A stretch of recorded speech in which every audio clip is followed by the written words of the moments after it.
கருப்பன் பேசுறேன் என் மக்கா. என் பிள்ளையே, சில விஷயங்களில் நீ தீவிரம் காட்டுவாய். ஆனால் நீ நினைத்தது போல் உன்னால் அதில் வெற்றி பெற முடியாமல் தவிப்பாய்.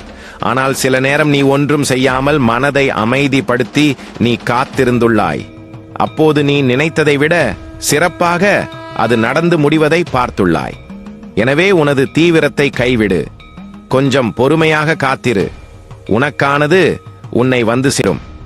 ஓரிடத்தில் அமைதியாக அமர்ந்து ஓம் கருப்பசாமி நமக என்ற மந்திரத்தை உன்னால் முடிந்த அளவு தியானம் செய்ய முயல்வாய்.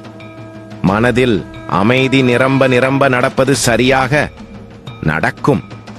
என் பிள்ளையே, துன்பங்கள் குறைந்து மகிழ்ச்சியை பெருக்க நீ முதல் படியில் ஏறிவிட்டாய். இனி மகிழ்ச்சி பெருக ஆரம்பிக்கும். எதிர்காலத்தை எண்ணி தேவையற்ற பயத்தை உண்டாக்கும் மனதிடம் சொல், என் கருப்பன் என்னோடு இருக்கும்போது நான் ஏன் அஞ்ச வேண்டும்? உன்னை இந்த வாழ்வில் பல நேரங்களில் நான் பாதுகாப்பாக கொண்டு சென்று உள்ளேன். நீயும் நான் காட்டும் வழியில் செல்கின்றாய். மனதை மகிழ்ச்சியாக வைத்துக் கொண்டு இன்பத்தை பெருக்கி துன்பத்தை குறைப்பாய். பொருளாதாரம் பெருகும், வறுமை சிந்தனைகள் குறையும். உடலை மற்றும் பெருக விடாமல் ஆரோக்கியமாக வைத்துக் கொள்ள ஆரோக்கிய பயிற்சி நீ தினமும் செய்ய வேண்டியது இந்த காலகட்டத்தில் மிக அவசியம்.